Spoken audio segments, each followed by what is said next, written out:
السلام علیکم ورحمۃ اللہ وبرکاتہ۔ الحمد للہ نحمده ونستعینه ونستغفره ونعوذ باللہ من شرور انفسنا ومن سیئات اعمالنا، من يهده الله فلا مضل له ومن يضلل فلا هادي له، ونشهد أن لا إله إلا الله وحده لا شريك له، وأشهد أن محمدًا عبده ورسوله۔ اللهم صل على محمد وعلى آل محمد كما صليت على إبراهيم وعلى آل إبراهيم إنك حميد مجيد۔ اللهم بارك على محمد وعلى آل محمد كما باركت على إبراهيم وعلى آل إبراهيم إنك حميد مجيد۔ أما بعد فإن خير الحديث كتاب الله، وخير الهدي هدي محمد صلى الله عليه وسلم، وشر الأمور محدثاتها، وكل محدثة بدعة، وكل بدعة ضلالة، وكل ضلالة في النار۔ يا أيها الذين آمنوا اتقوا الله حق تقاته ولا تموتن إلا وأنتم مسلمون۔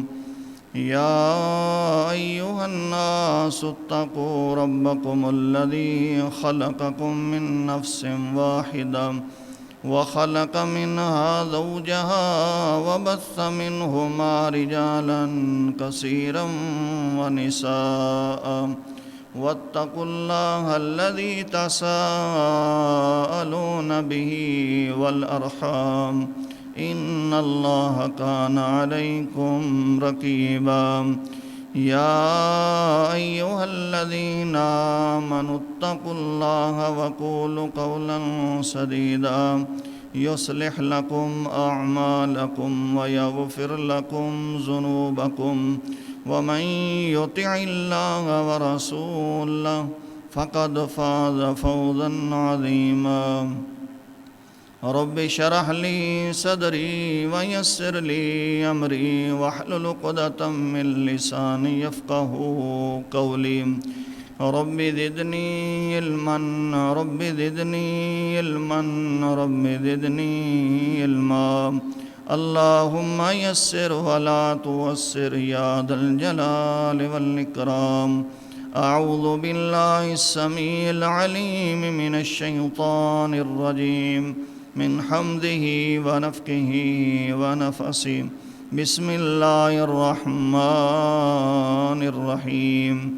يا أيها الذين آمنوا توبوا إلى الله توبة نصوحا، عسى ربكم أن يكفر عنكم سيئاتكم ويدخلكم جنات تجري من تحتها الأنهار، يوم لا يخزي الله النبي والذين آمنوا معه، نورهم يسعى بين أيديهم وبأيمانهم، يقولون ربنا أتمم لنا نورنا واغفر لنا إنك على كل شيء قدير، أو كما قال النبي صلى الله عليه وسلم۔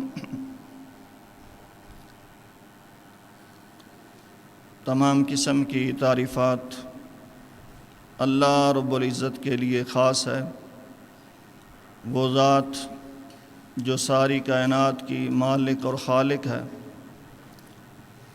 درود و سلام ہوں اس ہستی اقدس و مقدس پر کہ جس کا نام نامی اسم گرامی جناب محمد الرسول اللہ صلی اللہ علیہ وسلم ہے، جن کے ذریعے اللہ تبارک و تعالی نے اہل کائنات کی ہدایت اور ان کی رہنمائی کا بندوبست فرمایا۔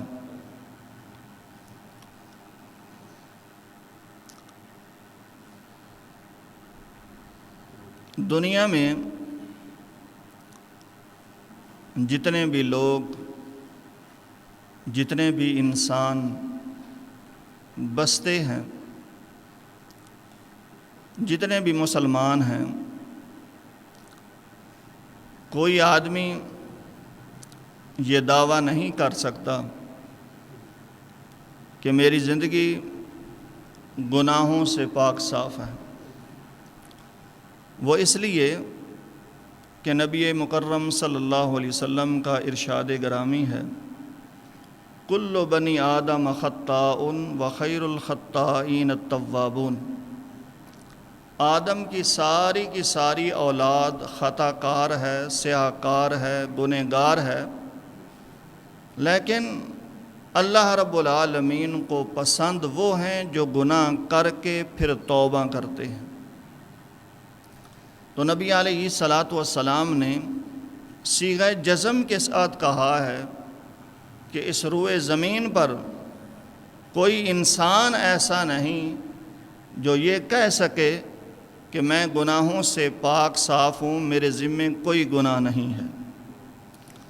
تو یاد رکھنا، اللہ رب العالمین نے قرآن مجید فرقان حمید میں ارشاد فرمایا ہے کہ یا ایھا الذین آمنوا توبوا الی اللہ توبۃ نصوحا۔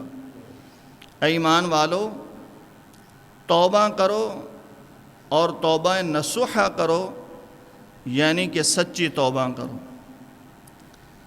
رمضان کا آخری عشرہ اور آخری عشرے کے بھی 7 دن، تقریباً رمضان مکمل ہونے لگا ہے، 3 یا 4 دن باقی ہیں۔ آئیے میں اور آپ نے اپنی اپنی گریبان میں جھانکنا ہے کہ جتنے مجھ سے گناہ ہوئے تھے، کیا میں نے اپنے گناہوں کو بخشوا لیا ہے؟ آج رات ہی سوچئے، بہت کم قلیل وقت رہ گیا ہے اور وقت سے زیادہ ہمارے شاید گناہ ہوں۔ اگر 27 دن ہم بھولے رہے ہیں، ہمیں یاد نہیں آیا، تو آج کا جمعہ غور سے سنیے اور پھر پختہ عزم کیجئے، ارادہ کیجئے، انشاءاللہ العزیز کل کا سورج طلوع نہیں ہوگا، ہم اس سے پہلے اپنے ماضی کے تمام گناہوں کی اللہ رب العالمین سے معافی مانگ لیں گے۔ تو بھائیو، یاد رکھنا، ہر گناہ کی سچویشن قسم الگ ہوتی ہے اور اس کی توبہ بھی اسی طرح الگ ہوتی ہے۔ یہ نہیں ہے کہ ہر گناہ کی توبہ اللہ رب العالمین کے سامنے کرے کہ انسان جو بھی گناہ ہو کہے کہ اللہ رب العالمین مجھے معاف فرما دے۔ نہیں، کچھ گناہ کا تعلق بندوں کے ساتھ ہوتا ہے، انسانوں کے ساتھ ہوتا ہے، اور انسانوں سے معافی مانگنا وہی حقیقت میں توبہ ہوتی ہے، اس کے علاوہ توبہ قبول نہیں ہوگی۔ تو آئیے، سب سے پہلے گناہ میں آپ کے سامنے رکھتا ہوں کہ اگر انسان معاف کر دے تو گناہ معاف ہو سکتا ہے، وگرنہ نہیں ہو سکتا۔ ان گناہوں میں سے ایک گناہ ہے قصاص کا یا دیت کا۔ اگر کوئی آدمی کسی کو قتل کر دیتا ہے تو قصاص کے بدلے میں اس انسان کو قتل کیا جائے گا، اور اگر ورثاء اس بات پہ راضی ہو جائیں کہ ہم دیت لے کے راضی ہو جاتے ہیں، تو دیت لے کر کے راضی ہو جائیں، یہی گناہ کا کفارہ ہے اور اسی کے ذریعے گناہ معاف ہوگا۔ قرآن پاک میں اللہ رب العالمین ارشاد فرماتے ہیں یا ایھا الذین آمنوا کتب علیکم القصاص فی القتل الحر بالحر والعبد بالعبد والانثى بالانثى، قصاص تم پہ فرض کر دیا گیا ہے، جس طرح کہ اللہ فرماتے ہیں یا ایھا الذین آمنوا کتب علیکم الصیام، جس طرح تمہارے اوپر روزے فرض کر دیے گئے ہیں اسی طرح تمہارے اوپر قصاص بھی فرض کر دیا گیا ہے۔ اگر کوئی انسان کسی کو قتل کر دیتا ہے اس کے بدلے میں یا تو اپنے آپ کو پیش کرے، یا پھر اگر ورثاء اس بات پہ راضی ہو جاتے ہیں کہ ہم دیت لیتے ہیں، تو ایک انسان کی آج کے دور میں جو نبی کریم صلی اللہ علیہ وسلم نے دیت بیان فرمائی ہے وہ تقریباً 1 کروڑ کے قریب بنتی ہے۔ اگر کوئی انسان کسی کو قتل کر دیتا ہے تو 1 کروڑ دیت دے گا اور پھر معافی تلافی ہوگی، پھر توبہ قبول ہوگی۔ اور اگر کوئی انسان کسی کی آنکھ پھوڑ دیتا ہے، آنکھ خراب کر دیتا ہے، آنکھ کو زخمی کر دیتا ہے، آنکھ کو ضائع کر دیتا ہے، تو نبی علیہ الصلوۃ والسلام کے مطابق، آج کی کرنسی کے دور کے مطابق، وہ تقریباً 50 لاکھ بنتے ہیں، 50 لاکھ۔ لیکن قتل ہو رہے ہیں، عضو کاٹے جا رہے ہیں، لاشوں کی موصلہ ہو رہا ہے، لیکن انسانوں کو معلوم نہیں ہے کہ ان کا تعلق بندوں کے ساتھ ہے۔ جب تک بندے معاف نہیں اس گناہ کو کریں گے اللہ رب العالمین نے بھی معاف نہیں کرنا۔ نبی کریم صلی اللہ علیہ وسلم کے دور میں اگر کسی نے کسی کو قتل کیا ہے تو اس کے بدلے میں اس کو قتل کیا گیا۔ نبی مکرم صلی اللہ علیہ وسلم کے پاس کچھ لوگ آتے ہیں، مسلمان ہوتے ہیں، اور ان کو مدینے کی آب و ہوا موافق نہیں رہتی۔ نبی علیہ الصلوۃ والسلام نے مدینے سے دور ان کو اونٹ چرانے کا کہا ہے، اور وہ دور جاتے ہیں، ایک مسلمان کو، چرواہے کو قتل کرتے ہیں اور اس کی آنکھوں میں گرم سلائیاں پھیر دیتے ہیں۔ نبی علیہ الصلوۃ والسلام نے ان کا پیچھا کر کے ان کی آنکھوں میں اسی طرح گرم سلائیاں کی اور ان کو اسی طرح قتل کیا جس طرح اس نے مسلمان چرواہے کو قتل کیا تھا۔ تو اللہ رب العالمین فرماتے القصاص حیات یا اولو الالباب، اے عقل والو، قصاص میں تمہاری زندگی ہے، تمہاری عزت ہے۔ وگرنہ لوگ کیا کرتے ہیں آج؟ قتل بھی کر دیتے ہیں اور پھر کیا کرتے ہیں؟ ایس ایچ او کو پیسے، تشویشی کو پیسے، وکیل کو پیسے، جج کو پیسے، لاکھوں روپے لٹا دیتے ہیں۔ اللہ رب العالمین فرماتے ہیں تو نے ڈبل گناہ کیا ہے، ڈبل جرم کیا ہے، ڈبل لعنت کا مستحق بنا ہے۔ ایک تو نے قتل کیا، دوسرا تو نے رشوت دی ہے۔ کیوں نہیں ایسا کیا؟ اگر تو اس سے قتل ہو بھی گیا تھا ختم، تو نے معافی کیوں نہیں مانگ لی؟ دیت کیوں نہیں دی؟ اپنے آپ کو پیش کیوں نہیں کر لیا؟ اور جو انسان کسی کو جان بوجھ کے قتل کرتا ہے، نبی علیہ السلام بلکہ اللہ رب العالمین کا قرآن کہتا ہے من قاتل مؤمنا متعمدا فجزاؤہ جہنم، اگر دنیا میں وہ بدلہ نہیں دیتا، ایک انسان کسی انسان کو قتل کرتا ہے، جان بوجھ کے قتل کرتا ہے، دنیا میں وہ بدلہ نہیں دیتا، اللہ رب العالمین فرماتے ہیں ایسے انسان کا ٹھکانہ جہنم میں ہے۔ چاہے روزے بھی رکھ لے، زکاتیں بھی دے لے، حج بھی کر لے، سب کچھ کر لے، لیکن ایسے انسان کا ٹھکانہ جہنم میں ہے۔ اللہ رب العالمین ہم کو اس بہت بڑے گناہ سے محفوظ فرما لے جو قصاص اور دیت کا گناہ ہے۔ دوسرا گناہ ہے حد۔ جب تک انسان پر حد لاگو نہیں ہوگی اس وقت تک وہ گناہ معاف نہیں ہوگا۔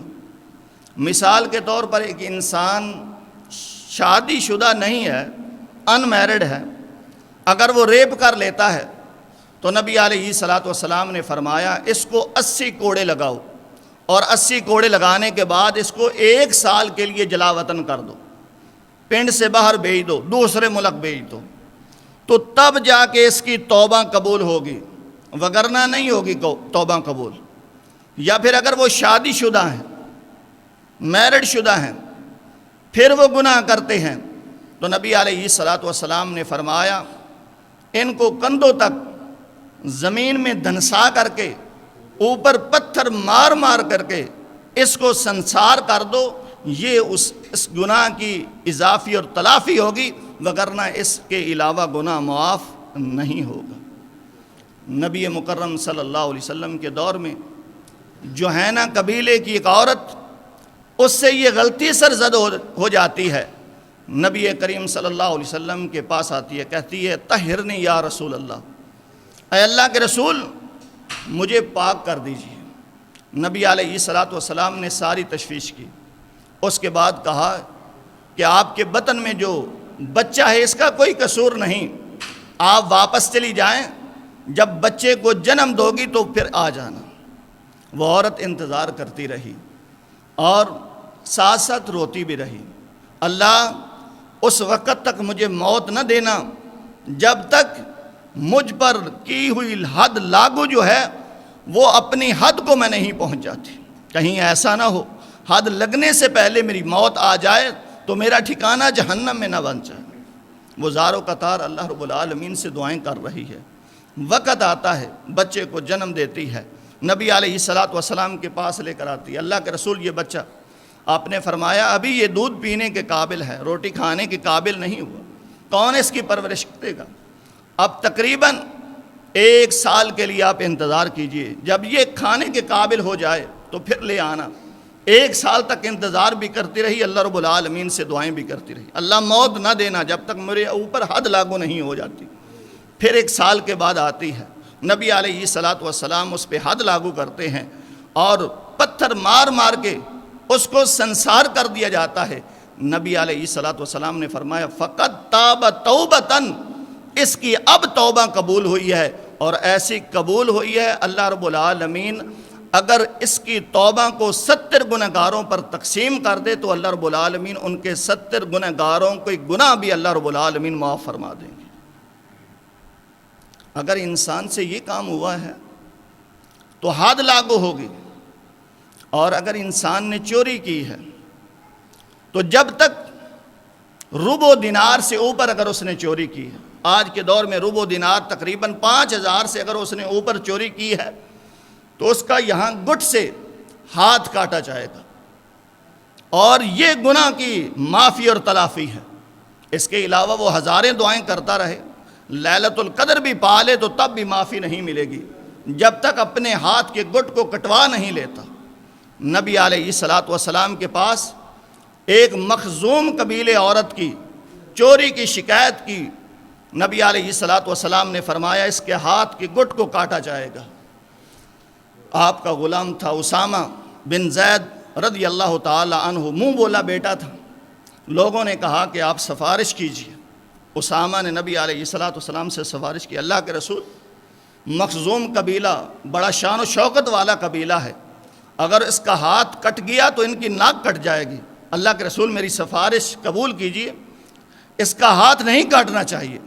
نبی علیہ الصلوۃ والسلام جو ہمیشہ رحمت للعالمین کی نظر سے دیکھنے والے اور ہمیشہ نرمی سے گفتگو کرنے والے، جلال میں آ جاتے ہیں اور کہتے ہیں یہ مخزوم قبیلے کی عورت کے بارے میں سفارش کر رہا ہے، سن اسامہ ان فاطمہ بنت محمد سرقت لقطعت یدہا، تو اس مخزوم قبیلے عورت کی بات کرتا ہے، میں جنت کی سردار کی بات کرتا ہوں، فاطمہ بنت محمد کی بات کرتا ہوں، بطول کی بات کر رہا ہوں جو میری بیٹی ہے، میرا لخت جگر ہے، اگر فاطمہ بھی چوری کرتی تو میں محمد اس کا بھی ہاتھ کاٹ دیتا صلی اللہ علیہ وسلم۔ لیکن آج کے دور میں قصاص والا مسئلہ بھی نہیں ہے، حد والا مسئلہ بھی نہیں ہے، کیا کریں؟ پاکستان کے اندر قانون بھی نہیں ہے۔ اگر آپ سے اللہ نہ کرے، اللہ ہم سب کو قیامت تک قبر کی دیواروں تک ان دونوں گناہوں سے محفوظ فرمائے، اور اگر کہیں گناہ ہو بھی جائے تو قانون تو نہیں ہے، لیکن مسجد میں آ کر کے یا کہیں علیحدہ بیٹھ کر کے اللہ رب العالمین سے صلح کر لیں، یا اللہ قانون نہیں ہے، وگرنہ میں اپنے آپ کو قانون کے سامنے سرنڈر کرنے کے لیے تیار ہوں، اللہ شریعت کے سامنے اپنے آپ کو جھکانے والا ہوں، اس کے سامنے اپنے آپ کو اٹھانے والا نہیں ہوں۔ شریعت اگر اجازت دیتی، نافذ ہوتی تو میں سب کچھ کر لیتا، اللہ یہ کچھ بھی نہیں ہے، اللہ میں آپ سے معافی مانگتا ہوں، اللہ رب العالمین معاف فرما دیں گے۔ تیسرا، کفارہ ہے. جب تک آپ کفارہ ادا نہیں کرائیں گے توبہ قبول نہیں ہوگی، معافی تلافی نہیں ہوگی. مثال کے طور پر آپ نے جھوٹی قسم اٹھا لی ہے، اس کا جب تک آپ کفارہ ادا نہیں کریں گے اس وقت تک یہ گناہ معاف نہیں ہوگا. 7واں پارہ ہے، 7ویں پارے کا پہلا صفحہ ہے. اللہ رب العالمین فرماتے ہیں اگر کوئی انسان جھوٹی قسم اٹھا لیتا ہے 10 مسکینوں کو کھانا کھلائے یا 10 مسکینوں کو کپڑے پہنائے، اگر یہ نہیں تو گردن آزاد کرے، غلام آزاد کرے، اور اگر یہ بھی نہیں تو 3 کم از کم روزے رکھے. جب تک یہ کفارہ ادا نہیں کرے گا توبہ نہیں ملے گی، توبہ قبول نہیں ہوگی.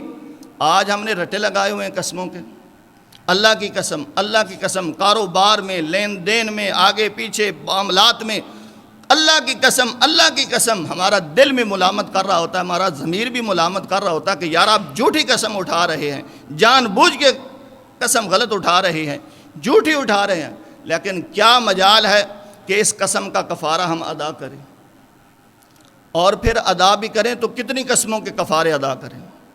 ایک دن میں 100 قسمیں اٹھاتے ہیں، کس کس قسم کا کفارہ ادا کریں.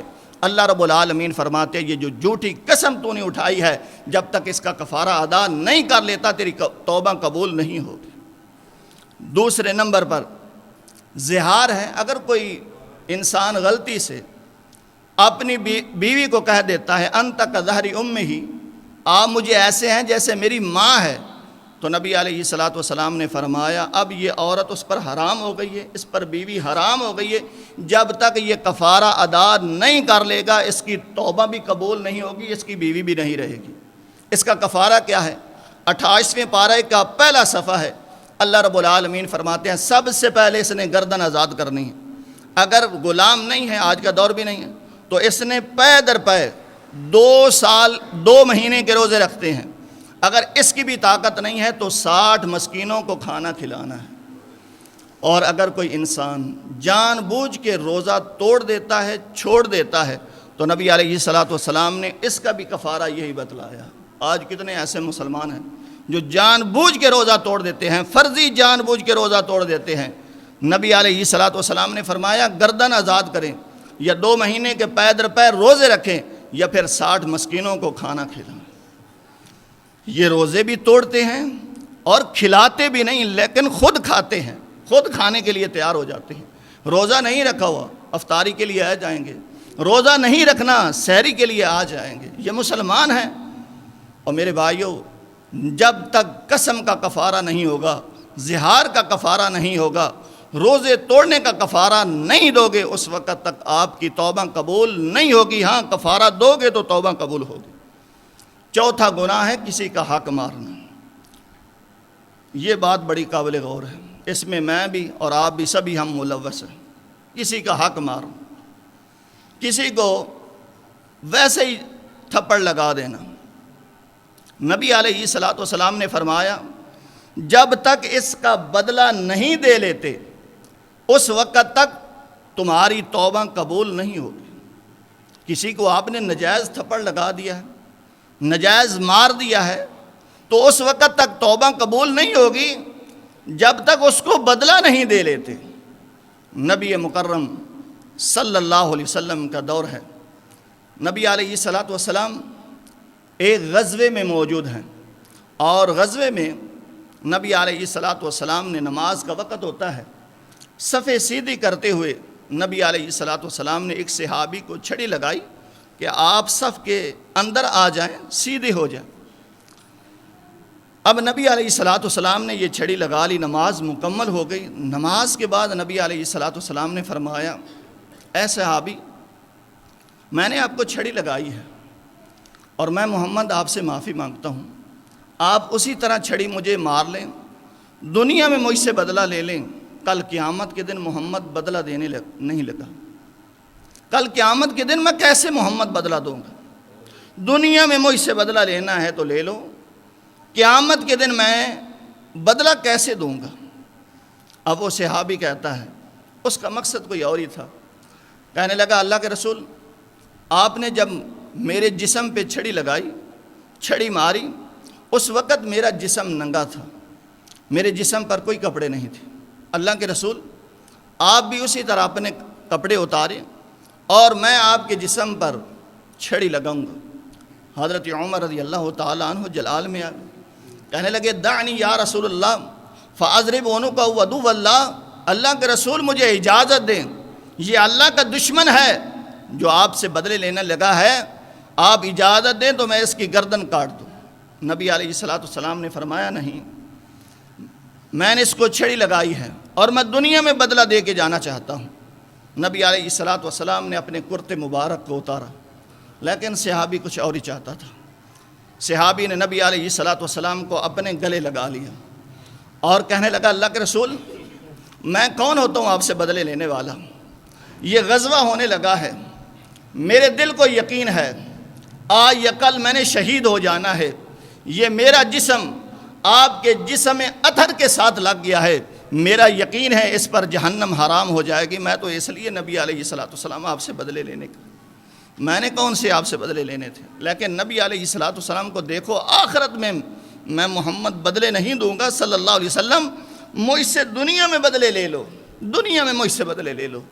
آج ہم کتنے لوگوں کو مارتے ہیں، کتنے لوگوں کو پیٹتے ہیں، لیکن کبھی ٹس سے مس نہیں ہوئے۔ موٹر سائیکل پہ بچہ جا رہا ہے اور اس کو تھپڑ رسید کر دیا، کیا ہے کہ بچہ یہ بدلہ نہیں لے گا، بچہ دنیا میں بدلہ تو نہیں لے سکے گا، لیکن کل قیامت کے دن تیری گریبان ہوگی، اس بچے کا ہاتھ ہوگا، کل قیامت کے دن کیسے اس کا بدلہ دے گا۔ ہم یہ سمجھتے ہیں کہ یار ایک بچہ ہے، اس کو ہم نے تھپڑ لگا دیا، تھپڑ رسید کر دیا تو اس کا کیا ہے، کچھ بھی نہیں ہے۔ نہیں میرے بھائیو، ایسا ہرگز نہیں ہے۔ غزوہ حنین ہے، سلسلۃ الصحیحہ کی صحیح حدیث آپ کے سامنے پیش کرنے لگا ہوں۔ نبی علیہ الصلوۃ والسلام غزوے میں جا رہے ہیں، ایک صحابی اپنے گھوڑے کو دوڑا کر کے نبی علیہ الصلوۃ والسلام کے ساتھ ملنا چاہتا ہے، اچانک دکم پیل ہوتی ہے اور اس صحابی کا پاؤں جو ہے نبی کریم صلی اللہ علیہ وسلم کی پنڈلی مبارک کے ساتھ لگتا ہے۔ اور جانتے ہیں جب ٹریفک کے ساتھ جب انسان گاڑی پہ ہو تو گاڑی کے ساتھ گاڑی آہستہ سے بھی ٹکرا جائے تو انسان کو تکلیف بہت زیادہ ہوتی ہے۔ اس کا پاؤں نبی کریم صلی اللہ علیہ وسلم کی پنڈلی کے ساتھ ٹکرایا اور نبی علیہ الصلوۃ والسلام کو بہت زیادہ تکلیف ہوئی۔ نبی علیہ الصلوۃ والسلام نے فرمایا فَنَفَحَنِي نَفَحَةً فِي يَدِهِ وَقَالَ بِسْمِ اللَّهِ أَوْجَعْتَنِي، اے صحابی مجھے تکلیف دی ہے، مجھے بہت زیادہ تکلیف ہو رہی ہے۔ اور نبی علیہ الصلوۃ والسلام کے ہاتھ میں چھڑی تھی جس کے ساتھ آپ سواری کو چلا رہے تھے، اس کے ساتھ صحابی کو پیچھے کیا، وہ صحابی پیچھے ہو گیا۔ اب رات ہو گئی، ساری رات وہ صحابی روتا رہا ہے کہ یار اپنے آپ کو ملامت کرتا رہا ہے کہ یار تو نے محمد الرسول صلی اللہ علیہ وسلم کو تکلیف دی ہے، تیری وجہ سے نبی علیہ الصلوۃ والسلام کو تکلیف پہنچی ہے، تیری وجہ سے نبی علیہ الصلوۃ والسلام کی پنڈلی مبارک پہ زخم آیا ہے۔ ساری رات اپنے آپ کو ملامت کرتا رہا ہے وہ صحابی کہ یار صحابی تو نے ٹھیک نہیں کیا، غلط کیا ہے، لیکن جان بوجھ کے بھی نہیں کیا، اچانک غلطی سے ہو گیا ہے۔ ساری رات جاگتا رہا ہے، اللہ رب العالمین سے معافی مانگتا رہا ہے۔ فجر کی اذان ہوتی ہے، نبی علیہ الصلوۃ والسلام نماز پڑھاتے ہیں، نماز پڑھ کے فارغ ہو جاتے ہیں اور اپنے اپنے خیمے میں چلے جاتے ہیں۔ صحابی بھی اپنے خیمے میں چلا جاتا ہے اور نبی علیہ الصلوۃ والسلام بھی اپنے خیمے میں تشریف لے جاتے ہیں اور نبی علیہ الصلوۃ والسلام اس صحابی کو بلاتے ہیں۔ بلایا گیا، کہا تو نے مجھے تکلیف دی، کہنے لگا اللہ کے رسول میں نے تکلیف دی ہے، مجھے اللہ کے لیے معاف کر دیجیے۔ نبی علیہ الصلوۃ والسلام فرمانے لگے نہیں، میں تو اس سے معافی منگوانے کے لیے نہیں آپ کو بلایا، میں تو آپ سے معافی مانگنے کے لیے آپ کو بلایا ہے۔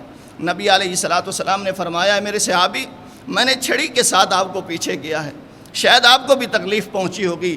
ہذہ ثمانون نعجۃ فہذہ بہ، یہ 8 دمبیے ہیں، 80 بکریاں ہیں، 80 بیڑے ہیں، اس بدلے میں لے لو اور مجھ محمد صلی اللہ علیہ وسلم کو معاف کر دو جو میں نے آپ کو چھڑی لگائی ہے۔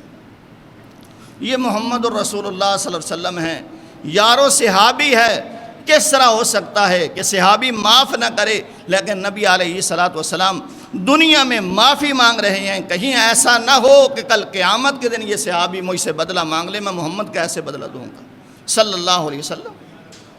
آگے انسان آج کے دور میں رمضان ہے یا رمضان سے پہلے یا رمضان کے بعد خیانت کرتا ہے، کسی کے مال کو چرا لیتا ہے، بغیر پوچھے بغیر اجازت کے کسی کے مال کو ہتھیا لیتا ہے، چرا لیتا ہے۔ نبی علیہ الصلوۃ والسلام نے فرمایا جب تک یہ مال واپس نہیں کرے گا اس وقت تک اس کو معافی نہیں ملے گی، اس کی توبہ قبول نہیں ہوگی۔ نبی علیہ الصلوۃ والسلام کا یار و غلام ہے، جنگ کا میدان ہے، نیت بھی خالص ہے، تیر آتا ہے اس صحابی کو لگتا ہے جو صحابی بھی ہے، نبی کا خادم بھی ہے، اور اب شہادت کا رتبہ بھی پانے والا ہے، شہادت ہو جاتی ہے۔ سب صحابہ کہتے ہیں بہت خوش نصیب ہے، کتنا ہی خوش نصیب ہے، یہ تو شہادت کے منصب پر فیض ہو گیا ہے، یہ شہید ہو گیا ہے، اس کے سارے گناہ معاف ہو گئے ہیں، یہ تو جنت کا شہزادہ ہے۔ نبی علیہ الصلوۃ والسلام فرماتے ہیں نہیں، یہ ہے بھی صحابی اور ہے بھی میرا خادم اور شہید ہوا ہے، لیکن اس نے مال غنیمت سے جو چادر چرائی تھی نا، وہ چادر اس کے اوپر جہنم کی آگ بن کے بڑک رہی ہے۔ سب صحابہ دیکھ کر کے یہ منظر، سن کر کے یہ منظر، زاروں قطار رونا شروع کر دیتے ہیں۔ حدیث ہے نبی علیہ الصلوۃ والسلام نے فرمایا جو انسان شہید ہو جاتا ہے اس کے سارے گناہ معاف ہو جاتے ہیں سوائے قرض کے۔ لیکن یہاں پر دیکھیں صحابی رسول ہے، اللہ کے رسول کا خادم ہے، شہادت کے رتبے پہ فیض ہوتا ہے، لیکن اس کے باوجود ایک خیانت کرتا ہے جس کی وجہ سے نبی علیہ الصلوۃ والسلام نے فرمایا جہنم کی آگ اس کے اوپر بڑک رہی ہے۔ آج ہم نے کتنی خیانتیں کی ہیں، مسجد کے چند میں خیانت ہے، مدرسے کے فنڈ میں خیانت ہے، لوگوں کے دین لین میں خیانت کر رہے ہیں۔ اب پچھلے دنوں کا واقعہ ہے، ایک آدمی کو ایک صاحب نے 30,000 روپیہ پکڑایا کہ حضرت صاحب جب جمعے کے لیے آئیں، جمعہ پڑھا کر چلے جائیں، جانے لگیں تو ان کو یہ لفافہ جو ہے یہ دے دینا۔ اس میں 30,000 روپیہ تھا، اس آدمی نے 20,000 روپیہ نکال کر کے اپنی جیب میں ڈال لیا اور 10,000 حضرت صاحب کو پکڑا دیا لفافے میں۔ اب اسے معلوم نہیں تھا کہ لفافے کے اندر ایک چٹ بھی موجود ہے، ایک چٹھی بھی ہے۔ حضرت صاحب نے چٹھی دیکھی، وہ اس میں لکھا ہوا تھا کہ 15,000 روپیہ اپنے فلانے کو دینا ہے، 10,000 اپنے فلانے کو دینا ہے، 5,000 اپنے فلانے کو دینا ہے۔ حضرت صاحب کہنے لگے کہ 30,000 کا حساب لگایا ہوا ہے چٹھی میں، اور جبکہ اس میں ٹوٹل رقم جو ہے وہ 10,000 ہے۔ پتہ چلا کہ جس نے دی ہے 20,000 روپیہ اس نے نکال لیا۔ اب یہ آدمی لیلۃ القدر کو بھی پا لے، یہ جمعے بھی پڑھتا رہے، یہ قیام بھی کرتا رہے، یہ روزے بھی رکھتا رہے، 2 سال کے بعد یہ حج بھی کر لے، 2 مہینے کے بعد یہ حج بھی کر لے، تب بھی یہ گناہ معاف نہیں ہونے لگا۔ کیوں؟ یہ خیانت ہے۔ اور میرے بھائیوں، ہم یہ سمجھتے ہیں کہ جو مرضی ہم گناہ کر لیں، بس ہم نے ہاتھ اٹھانے ہیں، سارے کے سارے معاف ہو جانے ہیں۔ نہیں، کچھ کا تعلق بندوں کے ساتھ ہے۔ جب تک بندوں سے معافی تلافی نہیں ہوگی، توبہ قبول نہیں ہوگی، چاہے مرضی جو کر لیں۔ کسی کو ہم گالی دے دیتے ہیں اور ہم سمجھتے ہیں کہ یار ہم نے کچھ بھی نہیں کیا۔ صحیح مسلم کی صحیح حدیث ہے، نبی علیہ الصلوۃ والسلام نے فرمایا کہ ایسا انسان کو لایا جائے گا جس کے نیکیوں کے انبار لگے ہوں گے، لیکن ساتھ کیے کسی کو مارا ہوگا، کسی کو گالی دی ہوگی، کسی کو تھپڑ رسید کیا ہوگا، کسی پر تہمت لگائی ہوگی۔ اللہ رب العالمین اس کی ساری نیکی ان کو دے دے گا، اور آخر میں کیا ہوگا؟ اس آدمی کو اوندے بل گھسیٹ کر کے جہنم میں رسید کر دیا جائے گا۔ میرے بھائیوں، جہاں ہم نیکیاں کرتے ہیں نا، ہم سمجھتے ہیں کہ صبح فجر پڑھی ہے اور پھر میں نے قرآن بھی پڑھا ہے، ظہر بھی پڑھی ہے، عصر بھی پڑھی ہے، نیکیاں بھی کی ہیں، لوگوں کو افطاری بھی کرائی ہے۔ جب یہ نیکیوں کے اکاؤنٹ کر رہے ہوتے ہو نا نیکیوں کو، ساتھ یہ بھی یاد رکھو کہ گناہ میں نے کتنے کیے ہیں۔ کہیں ایسا نہ ہو کہ نیکیاں کم پڑ جائیں اور گناہ زیادہ ہو جائیں، نیکیوں والا پلڑا کم نیچے ہو جائے اور گناہوں والا کمڑا جو پلڑا ہے وہ بھاری ہو جائے، وہ بوچر ہو جائے۔ میرے بھائیوں، ہم میں سے ہر ایک کو سوچنا چاہیے، غور و فکر کرنا چاہیے۔ ایک صحابی نے اپنی خادمہ کو، لونڈی کو تھپڑ رسید کر دیا۔ نبی علیہ السلام کے پاس پہنچا، اللہ کے رسول میں نے اپنی لونڈی کو تھپڑ رسید کیا ہے، میں اس کا ازالہ چاہتا ہوں اور اس ازالے میں میں اس کو آزاد کرنا چاہتا ہوں۔ اتنا اللہ رب العالمین کا ڈر ہے کہ جب تک میری لونڈی نے مجھ کو معاف نہ کیا، اللہ رب العالمین نے بھی مجھ کو معاف نہیں کرنا۔ تو میرے بھائیوں، آئیے غور و فکر کیجئے، یہ چارے گناہ جن کا تعلق بندوں کے ساتھ ہے، خدا را بندوں سے معافی مانگ لیجئے۔ اس وقت تک اللہ رب العالمین بھی معاف نہیں کریں گے جب تک آپ نے بندوں سے معافی نہیں مانگی۔ اور آگے گناہ پر شرمندہ بھی ہونا ہے۔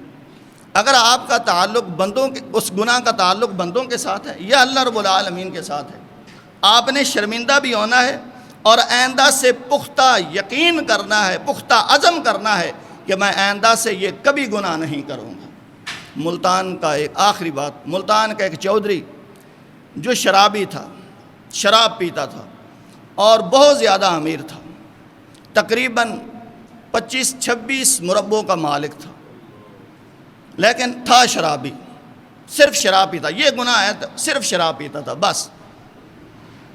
6 بیٹی اللہ رب العالمین نے دی اور 6 بیٹیوں کے بعد اللہ رب العالمین نے بیٹا عطا کیا جو ہاتھ پاؤں سے معذور تھا، کانوں سے سن نہیں سکتا تھا، آنکھوں سے دیکھ نہیں سکتا تھا، زبان سے بول بھی نہیں سکتا تھا۔ اور جب وہ چودھری شرابی اپنے گھر جاتا تو گھر والے سارے ملامت کرتے کہ تیری شراب کی وجہ ہے، تیرے گناہ کی وجہ ہے، جس کی وجہ سے اللہ نے 7ویں نمبر پر ہمیں بیٹا بھی دیا ہے تو ناقص دیا۔ اب انتہائی زیادہ گھر والوں سے بھی اور لوگوں کی باتوں سے تنگ آ گیا۔ ایک دن ایسا ہوتا ہے، عشاء کی نماز ہوتی ہے، قاری صاحب واپس باہر نکلتے ہیں تو چودھری صاحب آ رہے ہوتے ہیں۔ کہا چودھری صاحب آپ کا کیا تعلق ہے مسجد میں، آپ کیوں جا رہے ہیں؟ کہا چھوڑ دو مجھے، مسجد میں آ جاتا ہے۔ وہ قاری صاحب نے کہا کوئی نقصان نہ کر لے اپنا یا مسجد کا، میں اس کے ساتھ ہی رہتا ہوں۔ وہ قاری صاحب کہنے لگے یہ صحیح واقعہ، اب وہ زندہ ہے، اس کے بعد میں ساری آپ کو ڈیٹیل بتاتا ہوں۔ وہ مسجد میں آ جاتا ہے، جیسے یہ محراب ہے، اس مصلی پر بیٹھ جاتا ہے اور اللہ رب العالمین سے کہتے ہیں اللہ اس پاکستان میں شریعت شراب کی، شرابی جو انسان شراب پیتا ہے، شریعت کہتی ہے کہ اس کو 80 کوڑے لگائے جائیں۔ اللہ یہ قانون نہیں ہے، لیکن میں اپنے آپ کو آپ کے سامنے سلنڈر کر رہا ہوں۔ اللہ میرے اندر یہ غلطی تھی، میں اس کا اقراری مجرم ہوں، یا اللہ مجھ کو معاف فرما دے۔ اور ساتھ یہ بھی کہا اللہ ساری زندگی میں انشاءاللہ شراب نہیں پیوں گا، اور ساتھ یہ بھی کہ ساری زندگی تیری فرما برداری کروں گا، تیری نافرمانی نہیں کروں گا۔ اللہ رب العالمین سے معافی مانگتا رہا، معافی مانگتا رہا، حتیٰ کہ سحری کا وقت ہو جاتا ہے۔ کہتا ہے اللہ اگر میری توبہ قبول کر لئیے تو میری دعا بھی قبول کرنا۔ اللہ جو بیٹا دیا ہے، لوگوں کے بیٹے سنتے ہیں میرا سنتا بھی نہیں، لوگوں کے دیکھتے ہیں میرا دیکھتا بھی نہیں، لوگوں کے چلتے ہیں بیٹا میرا چلتا بھی نہیں۔ اللہ جی میری توبہ قبول کر لیے تو اللہ میری دعا کو بھی قبول فرما لے، اللہ میرے بیٹے کو صحیح سلامت کر۔ آج بھی وہ چودھری ملتان میں زندہ ہے، نمبر اس کا مل سکتا ہے آپ کو۔ یہ دعائیں کرتا رہا، فجر کی اذان ہوتی ہے، نماز پڑھتا ہے اور پھر اس کے بعد پھر مسجد میں بیٹھ جاتا ہے، دعائیں کرنا شروع ہو جاتا ہے۔ اتنی دیر میں اس کی سب سے چھوٹی بیٹی وہ آتی ہے، ابا جان ابا جان۔ کہا کیا معاملہ ہے؟ اب تو میری تار اللہ رب العالمین کے ساتھ ملی ہوئی ہے، اللہ رب العالمین کے ساتھ میرا رابطہ منقطع نہ کیجئے۔ کہا ابا جان اٹھائیے، جو دعا کر رہے ہو اللہ رب العالمین نے قبول کر لیے، میرا ویر میرا بھائی وہ بالکل صحیح سلامت ہو گیا ہے۔ واپس خوشی خوشی گھر جاتا ہے، دیکھتا ہے کہ بیٹا بالکل صحیح سلامت ہو گیا ہے۔ لیکن کیا ہے، اس نے پختہ توبہ کی۔ آج وہ بہترین اس مسجد کا نمازی ہے، کوئی مسجد میں آئے نہ آئے لیکن اذان سے پہلے وہ چودھری پہنچا ہوتا ہے۔ اللہ رب العالمین نے توبہ بھی قبول فرما لی، دعا بھی قبول فرما لی۔ اللہ رب العالمین سے دعا ہے کہ اللہ میں حق بات سننے اور اس پر عمل کرنے کی توفیق نصیب فرمائے۔ وما توفیق الا باللہ۔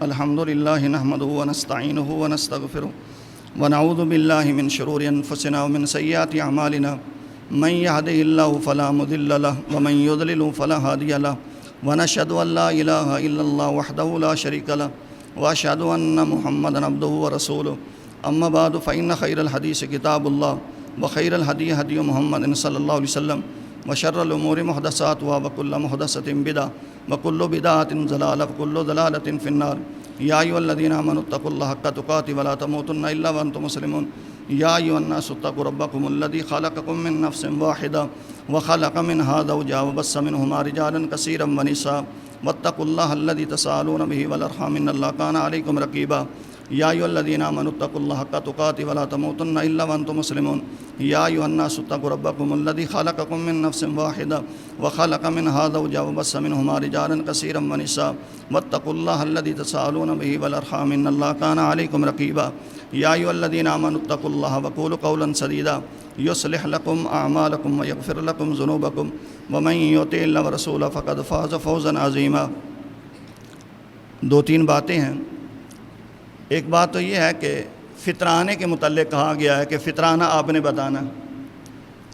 سیالکوٹ میں جو علماء نے نکالا ہے وہ یہ ہے کہ گندم کے حساب سے تقریباً 140 روپے بنتے ہیں اور چاول کے لحاظ سے 300 روپے بنتے ہیں, کھجور کے لحاظ سے 850 روپے بنتے ہیں اور کشمش کے لحاظ سے 1100 روپے بنتے ہیں, یا اگر آپ نے تھوڑی سی مہنگی لی ہے تو تقریباً 1300 روپے بنتے ہیں.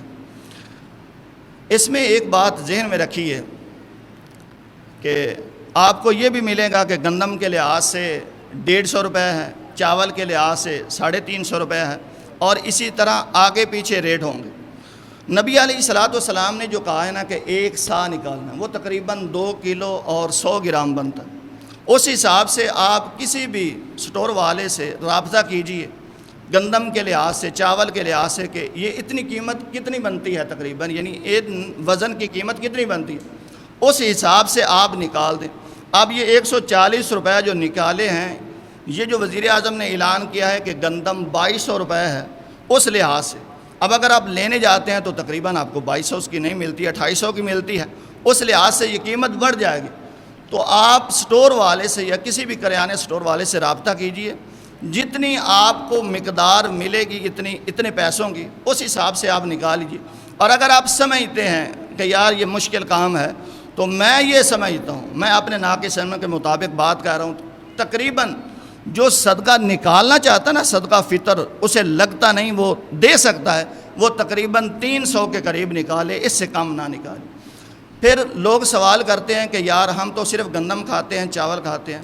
بھائی نبی علیہ الصلوۃ والسلام نے یہ جو کشمش کہا ہے, نبی علیہ السلام کے دور میں یہ گندم یا جو چلتے تھے, چاول تو نہیں ہوتے تھے.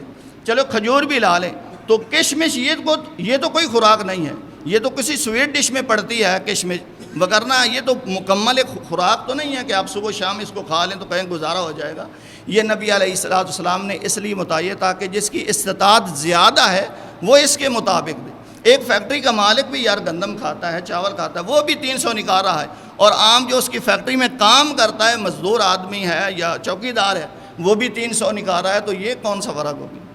تو اس لحاظ سے جتنا زیادہ اللہ رب العالمین نے آپ کو دیا ہوا ہے اس سے زیادہ نکالیں, اور پھر کوشش کریں کہ اگر آپ کا 1100 بنتا ہے تو 1500 دیں, اگر 1500 بنتا ہے تو 2000 دیں. اگر آپ نہیں دے سکتے تو انتظار کریں, آپ کو ملے گا, اس میں بھی کوئی حرج نہیں ہے. ہم یہ سمجھتے ہیں کہ یار بیوہ ہے, بالکل مسکین غریب ہے, اس کو فطرانہ جائز ہے. یہ ہرگز مسئلہ نہیں ہے. قرآن و حدیث سے, بخاری کی حدیث سے ثابت ہے, ایک بندے کی آمدن بہت زیادہ کم ہے, اس کے اخراجات بہت زیادہ ہیں, وہ بچوں کے سوٹ بھی نہیں لے سکتا عید پہ, تو اس پر فطرانہ جائز ہے, اس کو فطرانہ دیجیے گا. ہم یہ سمجھتے ہیں کہ صرف جو بیوہ عورت ہے, اور پھر ہوتا کیا ہے کہ جو بیوہ عورت ہے, جو مشہور ہے مسکین, پاپولر مسکین ہے, وہ تو بڑی عیاشی کے ساتھ زندگی بسر کر رہے ہوتے ہیں. اس کے ساتھ ہی اس کا ایک والد ہے زندہ, یعنی زندہ بھی وہ لاش ہی سمجھے. اس کی 15,000 20,000 اس کی تنخواہ ہے, 8 اس کے بچے ہیں, بیوی ہے, سب کچھ ہے, والدین اس کے موجود ہیں. 20,000 میں کہاں گزارا ہوتا ہے؟ 5,000 تو بجلی کا بل آ جاتا ہے, گیس کے بل ہیں, اسی طرح اور اخراجات ہیں. اگر وہ کرائے پر آئے تو 10,000 اس کا کرایہ, اس کے کیسے اخراجات پورے ہیں؟ اور ہم کہیں گے کہ یار ان کا تو باپ زندہ ہے, یہ کما سکتا ہے, ان پر فطرانہ کب جائز ہوتا ہے؟ تو میرے بھائیوں مسئلے کو سمجھیے. اگر کسی کے اخراجات زیادہ ہیں اور آمدن کم ہے، اس کو آپ فطرانہ دے سکتے ہیں، بیوہ کو بھی دیں، یتیم، مسکین، غریب سب کو دیں۔ دوسرے نمبر پر اچھا اس میں ہم یہ سمجھتے ہیں کہ یار جو حافظ صاحب نے بتانا ہے نا 150، 300، 350، 850، 1100 یا 1300 ہم نے وہی نکالا۔ اور میرے بھائیوں مجھ سے زیادہ یہ عمران بھائی جانتے ہیں چاول کا ریٹ کتنا ہے، گندم کا کتنا ہے، کشمش کا کتنا ہے، یہ ایک سانس میں 20 ایٹموں کا آپ کو قیمت بتا دے گا، جبکہ مجھے ان چیزوں کا علم نہیں ہے۔ میں نے لوگوں سے پوچھنا ہے، کل پرسوں میں نے چکی پر فون کیا کہ یار کتنے کا دے رہا ہے، وہ کہتا ہے 3000 کا آٹا دے رہا ہے۔ میں نے کہا کہ 2200 کے لحاظ سے تو 150 بنتا ہے، اب 3000 کے لحاظ سے کتنا بنے گا؟ تو آپ کیلکولیشن کر لیں، آپ بہتر جانتے ہیں علماء سے۔ اور جو علماء نکال کے دیتے ہیں، اللہ کے بندوں سوچا کرو انہوں نے تو کبھی خود خریدا بھی نہیں ہوتا، ان کو کیا معلوم کہ گندم کی قیمت کتنی ہے، چاول کی قیمت کتنی ہے۔ تو آپ یہ سوچیں کہ یار 2 کلو اور 100 گرام یا 2.5 کلو کر لیں، اتنا میں نے نکالنا ہے، چاول کے لحاظ سے نکالیں، کشمش سے، کھجور کے لحاظ سے نکالیں، آپ ریٹ بہتر جانتے ہیں مولوی حضرات سے۔ دوسرے نمبر پر یہ اعلان کرنا ہے کہ عید کا ٹائم جو ہے وہ کتنے بجے ہونا چاہیے؟ 7 بجے، ٹھیک ہے؟ تو 7 بجے انشاءاللہ عید ہوگی۔ سبحان ربک رب العزت عما یصفون وسلام علی المرسلین والحمد للہ رب العالمین۔